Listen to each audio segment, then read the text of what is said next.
Yeah, so good morning. Welcome to this section.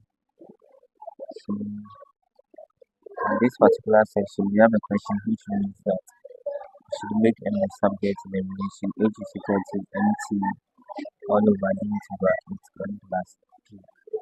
So, we begin slowly and then go through the processes carefully. So, because we want to make M the subjects, we know H is the same as H over 1. Then this is equal to MT over D into brackets N plus P. So we can now cross multiply so that we have two separate terms. So by cross multiplication, I can get mt times 1 is equal to h into bracket d into bracket m plus d. So because I want to make the subject, I have to expand this side so that I can have my chain. So by so doing, mt times 1 is going to be mt is equal to h times, so d times and down h into bracket dn plus dp. Okay, then from here we can have mt is equal to d times h and dm times h will be also dmh and plus dhp. Okay, I want to make m the summation. So let's move m to this side, given as mt minus d and h is equal to nhp. Then from here, because we want to make m the subject, we have to factorize m out. Since m is here, m is here. When I take m out, I'll be having 2 left here. Then over here, I'm having h, which is equal to dhp. So because I want to make m the subject, I divide through by 2 minus dh, 2 minus dh. So I have my m now, dhp over 2 minus dh. So therefore, m is equal to dhp over 2 minus dh. So basically, this is the value we get when m the subject. Alright, so we continue with the second question, which says that given the relation t is equal to square root of v 1 over n plus 1 over 10, make J the subject of the relation, and then find G when t is equal to 3, f is equal to 12, and then f is also equal to 5. So in this case, we try and make J the subject. So we begin t is now equal to root of root all over 1 over f plus 1 over 10. So because we want to make J the subject and J the subject and square root, we have to square both sides so that we can have the square root taken away. So we have t squared here is equal to, over here we are going to have root of v all over 1 f plus 1 over 10 all squares. So this is with this. Then we have t squared now being equal to u over 1 over n plus 1 over 10. So continue quickly from the top here. So from here you can now cross multiply, and then when you do the cross multiplication, or before you can even do the cross multiplication, let's try and simplify this fraction with the down. So t squared is equal to u over 1 f plus 1 over 10. Then else we are on the right hand side is going to be f to change. So it's u over, then we have fg. F goes into everything, j times, so j times s is here be f. So we have t squared now given us u over g plus f all over f g. We know this is over 1, so from cross multiplication we get u is equal to t squared times j plus f all over j f. or f gene. Okay, so from here,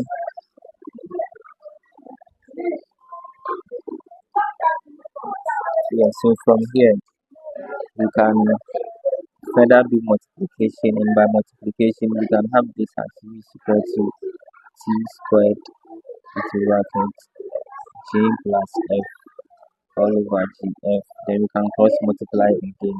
This will give us gf giving us t squared j plus f like this. Then from here, because we want to make g a subject, we expand the side. So we have gf giving us t squared j plus t squared f. Want to make g a subject, let's move this to this side and this to the other side. Okay, so we have f g u minus t squared j is equal to t squared f. J out, what is left? F u minus t squared is equal to t squared f. J now becomes t squared f all over j into bracket. Sorry, all over f u, my bad, actually, minus t squared. So j is equal to t squared f all over f u minus t squared. Okay, now we have to find the value of j when t is equal to 3, f is equal to 4, and then u is equal to 5. So substitution, j now becomes 3 squared 4 over 4 to bracket 5 minus 3 squared. Okay, so u is 4, and then f is f is 4, u is 5, and then t is 3. Okay, so j is equal to 9 4 over 20 minus 9, which is equal to 36 over 11. So we can leave our answer like this. We better still 3 whole number. That will be 11 times 3, 33. And maybe 3 over 11. So we have this as the answer for these two questions. Alright, so this is the question 3 over here, which says that